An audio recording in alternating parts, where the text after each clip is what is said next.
OH cinema நேயருக்கு வணக்கம். நான் பத்திரிகையாளர் தஞ்சை அமலன். நீண்ட இடைவெளிக்கு பிறகு உங்களை மீண்டும் சந்திப்பதில் மகிழ்ச்சி.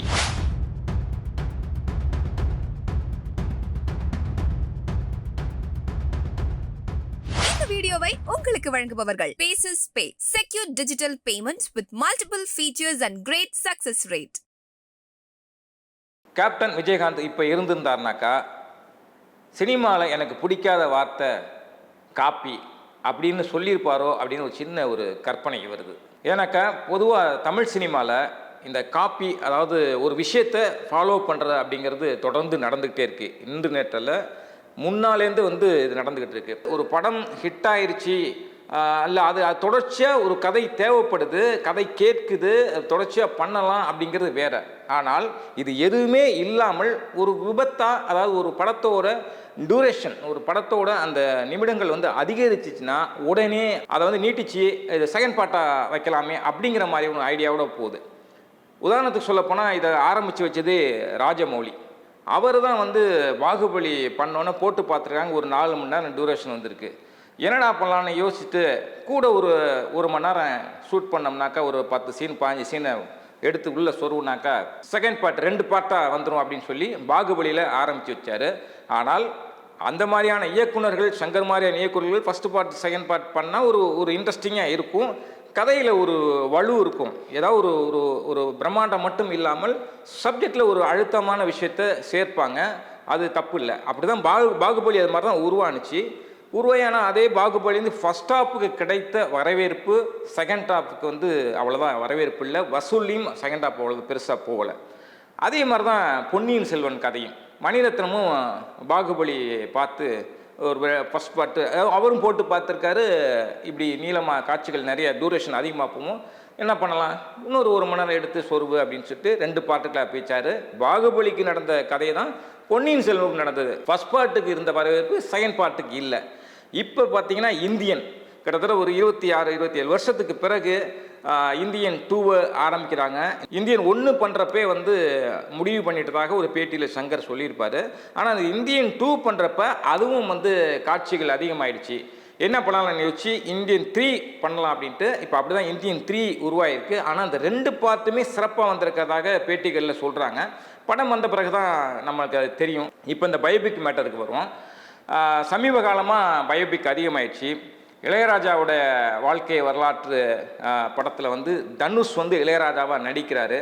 கிட்டத்தட்ட அப்படியே அச்சு அசலாக இளையராஜாவை வார்த்தெடுத்தால் எப்படி இருக்கும் அப்படிங்கிற மாதிரியான தனுஷ் தோற்றம் ரொம்ப பொருத்தமாக அமைஞ்சிருக்கு. அந்த படத்தை அருண் மாதேஸ்வரன் இயக்கிட்டு வர்றாரு. குறிப்பாக இளையராஜா ரசிகர்கள் மத்தியில் பெரிய எதிர்பார்ப்பை இந்த படம் ஏற்படுத்தியிருக்குது. அதே மாதிரி தனுஷ் ரசிகர்களும் ரொம்ப ஆவலாக இந்த படத்தை எதிர்பார்த்துருக்காங்க. இது இளையராஜாவோட பயோபிக். அடுத்து ரஜினிகாந்தோட பயோபிக் வருவது கிட்டத்தட்ட உறுதியாயிடுச்சு. ஒரு சில மாதங்களுக்கு முன்பு சாஜித்துங்கிற ஒரு தயாரிப்பாளர் இயக்குனர், இந்தி தயாரிப்பாளர், அவர் ரஜினிகாந்தை நேரில் சந்தித்து பேசிட்டு போயிருக்காரு. ரஜினியும் ஓகே சொல்லிட்டார் அதுக்கு. அந்த படத்தில், அதாவது ரஜினியாக யார் நடிக்கிறதுக்கு பொருத்தமான நடிகர் அப்படிங்கிற விவாதங்கள்லாம் போயிட்டு இருந்தப்ப அந்த இடத்துல சிவகார்த்திகேயன் இருக்காருங்கிற ஒரு தகவல் இருக்குது. அவரை சிவகார்த்திகேயனை சஜஸ்ட் பண்ணதே ரஜினிகிட்ட ரெக்கமெண்ட் பண்ணதே ஐஸ்வர்யா ரஜினிகாந்த்ங்கிறாங்க. அங்கிட்டு பார்த்தா மருமகன் தனுஷ். அவருடைய பாடி லாங்குவேஜ் கிட்டத்தட்ட பல காட்சிகளில், நடிப்பில், ஆக்ஷன் சீனில், சாதாரண மேடையில் பேசினா கூட தனுஷ்கிட்ட அந்த ரஜினியோட சாயல், அவருடைய மாமனாருடைய சாயல் இருக்கும். ஆனால் அப்படியே மாறி பாருங்கள், சிவகார்த்திகேயன் அந்த படத்தில் நடிக்க போகிறாரு அப்படின்னு ரஜினியும் ஓகே சொல்லிட்டதாக ஒரு தகவல் இருக்குது. எந்த அளவுக்கு இது உண்மைன்னு தெரியல. ஆனால் சிவகார்த்திகேயனுக்கும் கிட்டத்தட்ட பார்த்திங்கன்னா ரஜினியோட அந்த பாடி லாங்குவேஜ், அவரோட மிமிக்ரியில் மட்டும் இல்லாமல் அவரோட நடிப்புலையும் சில இடங்களில் எட்டி பார்க்குறத நம்ம பல படங்களில் கவனிச்சிருக்கலாம். இப்படி ரஜினி பயோபிக்கில் சிவகார்த்திகேயன் நடிக்கிறாரு. ஏற்கனவே சிவகார்த்திகேயன் முகுந்து வரதராஜனுடைய பயோபிக்கில் கிட்டத்தட்ட பயோபிக்காக தான் அது வரும். அமரன்கிற படத்தில் நடித்து முடிச்சிட்டாரு. ஆக ரஜினிகாந்த், அமரன், அது இல்லாமல் கிரிக்கெட்டர் நடராஜனுடைய பயோபிக்கிலும் சிவகார்த்திகேயன் தான் நடிக்க போகிறாரு. இதற்கான பேச்சுவார்த்தையும் நடந்துருச்சு. இதை ஒரு பேட்டியில் நடராஜன் உறுதிப்படுத்தியிருக்கார். ரொம்ப நாளாகவே சிவகார்த்திகேயன் இந்த மாதிரி கேட்டார். நானும் சரின்னு சொல்லியிருக்கேன். கொஞ்சம் இந்த என்னுடைய சீசன்லாம் முடிச்சுட்டு அதுக்கப்புறம் மீட் பண்ணி பேசுவோம் அப்படின்னு சொல்லியிருக்கேன் அப்படின்னு ஒரு பேட்டியில் வந்து நடராஜன் வந்து உறுதிப்படுத்தியிருக்காரு. இப்போ அண்ணாமலைக்கு வருவோம்.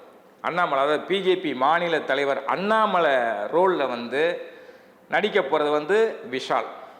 ஆமாம், நீங்கள் இது சொன்னோன்னே உங்களுக்கு அப்படியே பொருத்தி பார்த்துருப்பீங்க. ஆமாம், இல்லை கரெக்டாக இருக்கும்ல அப்படின்னு. ஒன்றில் ஒரு கரை வேட்டியும் ஒரு காவி துண்டும் ஒரு அண்ணாமலை மாதிரி ட்ரெஸ்ஸை போட்டாலே விஷால் கிட்டத்தட்ட அண்ணாமலையாக மாறிடுவார். அண்ணாமலை பயோபிக்கில் விஷால் நடிக்க போகிறதும் உறுதி. இது சம்பந்தமாக அடிக்கடி 2 பேரும் பேசியிருக்காங்க. அதாவது விஷாலும் அண்ணாமலையும் பேசியிருக்காங்க. அண்ணாமலை வந்து இப்போ வந்து ஆக்ஸ்ஃபோர்டு பல்கலைக்கழகத்தில் ஒரு பொலிட்டிக்கல் கோர்ஸ் படிக்கிறதுக்காண்டி போகிறாரு. போயிட்டு வந்தோன்னே ஒரு 5 மாதமோ 6 மாதமோ அந்த கோர்ஸு போயிட்டு வந்தோடனே இதை பற்றி பேசுவோம். யார் இயக்குனர், டெக்னீஷியன் யார் அப்படிங்கிறத பற்றி பேசுவோம். அண்ணாமலைக்கு பயோபிக்கான்னு நம்ம சாதாரணமாக கேட்டுற முடியாது. ஏன்னாக்கா அண்ணாமலை ஒரு சாதாரண குடும்பத்திலேருந்து, எளிமையான குடும்பத்திலேருந்து வந்து சிறு சிறு வேலைகள் செஞ்சிட்டே படித்து அதுக்கப்புறம் ஒரு ஐபிஎஸ் அதிகாரியாக வளர்ந்து இன்றைக்கி பிஜேபியோட மாநில தலைவராக வந்து இந்த இடத்த இருக்கார். இன்றைக்கி அவரை பற்றிய சில விவாதங்கள், சர்ச்சைகள் இருந்தால் கூட முக்கியமாக வந்து அவரும் வாழ்க்கையில் வந்து நிறைய கஷ்டங்களை சந்தித்து இந்த இடத்துக்கு வளர்ந்துருக்காருன்னா கண்டிப்பாக அவருடைய வாழ்க்கை வரலாறு பயோபிக்காக மாறும்போது அதை பார்க்கறதுக்கும் ஒரு ஆடியன்ஸ் இருப்பாங்க. அண்ணாமலை பயோபிக்கில் வந்து விஷால் நடிக்க போகிறாரு.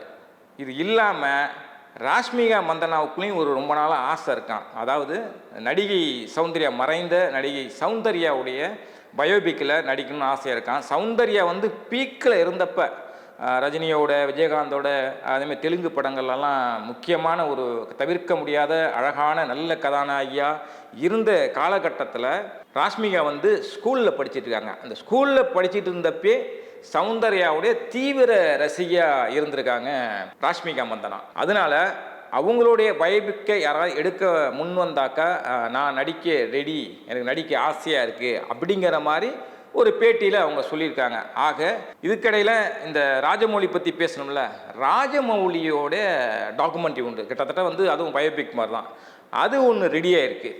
மாடர்ன் மாஸ்டர் அப்படிங்கிற பேரில் அந்த டாக்குமெண்ட்ரி ரெடியாக இருக்குது. அந்த டாக்குமெண்ட்ரியில் வந்து ராஜமௌழி படத்தில் நடித்த எல்லா ஹீரோக்களும் பேசியிருக்காங்க, ராஜமௌழி பற்றி பேசியிருக்காங்க. அதே மாதிரி ராஜமௌழி வளர்ந்த விதம், அவர் சினிமாவுக்கு எப்படி வந்தார், எப்படி இயக்குனர் ஆனார், எப்படி வெற்றி பெற்றார், அவருடைய ஜேனர், எல்லா விஷயங்களும் வந்து முழுமையாக இருக்கிற மாதிரி அந்த டாக்குமெண்ட்ரி வந்து உருவாயிருக்கு. இது வந்து ஆகஸ்ட் 2ஆம் தேதி நெட்ஃப்ளிக்ஸில் வந்து ரிலீஸ் ஆக போகுது. ஆக இந்த பயோபிக், அதே மாதிரி ஃபஸ்ட் பார்ட், செகண்ட் பார்ட் அப்படிங்கிற அந்த காப்பி விஷயங்கள் தொடர்ந்து சினிமாவில் வந்துக்கிட்டு இருக்குது. அதனால தான் முதலே விஜயகாந்த் பற்றி சொன்னேன் நான். சினிமாவில் எனக்கு பிடிக்காத வார்த்தை காப்பி அப்படின்னு சொல்லுவாரோ அப்படிங்கிற சின்ன கற்பனைன்ட்டு. இதுக்கிடையில் விஜயகாந்த் சொன்ன இன்னொரு நியூஸ் ஞாபகத்து வருது. பிரேமலதா விஜயகாந்த் வேறு வந்து இந்த ஏஐ தொழில்நுட்பத்தில் விஜயகாந்தை பயன்படுத்தணுன்னா என்கிட்ட அனுமதி வாங்கணும்னு சொல்லியிருக்காங்க. ஆக்சுவலாக அது கோட் படத்துக்கு வந்து ஏற்கனவே வந்து அனுமதி வாங்கிட்டதாக வெங்கட் பிரபு சைடில் சொன்னாங்க. அதே மாதிரி விஜய பிரபாகரன் வந்து ஒரு பேட்டியில் சொல்லியிருந்தார். ஆனால் இப்போ திடீர்னு அவங்க வந்து இது மாதிரி சொன்னதுக்கு காரணம் வந்து மழை பிடிக்காத மனிதன் வந்து இந்த மாதம் ரிலீஸ் ஆக போகுது. அந்த படத்துலையும் விஜய் மில்டன் இயக்க விஜய் ஆண்டனி நடித்த மழை பிடிக்காத மனிதன் படத்துலையும் ஏஐ தொழில்நுட்பத்தில் விஜயகாந்த் நடிக்கிறார் அப்படிங்கிற ஒரு தகவலை சொல்லியிருந்தாங்க. அதனால தான் பர்டிகுலராக வந்து இந்த ஆடியோ விழாக்களில், ஊடகத்தில், பேட்டிலேயோ இதிலுமே இது மாதிரி சொல்லக்கூடாது. அப்படி இது பண்ணி நீங்கள் பயன்படுத்திங்கன்னா என்கிட்ட முறையான அனுமதி வாங்கணும், நாங்கள் யாருக்கும் முறையான அனுமதி தரலன்னு பிரேமலதா விஜயகாந்த் கொந்தளிச்சிருக்காங்க. ஆனால் கோட்டில் வந்து கண்டிப்பாக அவங்க வந்து பர்மிஷன் வாங்கி தான் பண்ணியிருப்பாங்க. அதனால் கோட்டில் வந்து ஏஐ விஜயகாந்த் வருவது நிச்சயமாக இருக்கலாம். அப்படியே இல்லை அதுக்கு ஒரு தடை அப்படின்னாக்கா அதில் 2 நிமிஷம் 3 நிமிஷமாக தான் அந்த காட்சி இருக்குது. அதை கட் பண்ணிவிட்டு படத்தை ரிலீஸ் பண்ணுறதுக்கான வழியும் இருக்குது. ஆனால் அந்த மழை பிடிக்காத மனிதன்லாம் இப்போ அந்த காட்சி இருக்கா, வைப்பாங்களா இல்லையா அப்படிங்கிறது தெரியல. இன்னொன்று அரவிந்த்ராஜ், இயக்குனர் அரவிந்த்ராஜும் ஒரு படம் முழுக்க வந்து விஜயகாந்த் வர மாதிரி ஏஐ தொழில்நுட்பத்தை விஜயகாந்த் நடிக்கிற மாதிரியான ஒரு தகவலை சொல்லியிருந்தார்.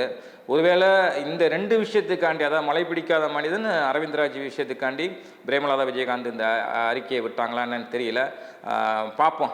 விஜயகாந்தை இந்த ஏஐ விஜயகாந்தாவது பார்ப்போமா அப்படின்னு கேப்டன் ரசிகர்கள் ஏங்கிட்டு இருக்காங்க. பட் இப்படி ஒரு சிக்கல் இருக்குது. அதனால் கோட் வந்தால் தெரியும், மழை பிடிக்காத மனிதன் வந்தால் தெரியும். இன்னொரு வீடியோவில் சந்திப்போம். நன்றி, வணக்கம். இந்த வீடியோ உங்களுக்கு பிடிச்சிருந்தா லைக் பண்ணுங்க, ஷேர் பண்ணுங்க, கமெண்ட் பண்ணுங்க. மறக்காம OH சினிமா சேனலுக்கு சப்ஸ்கிரைப் பண்ணுங்க.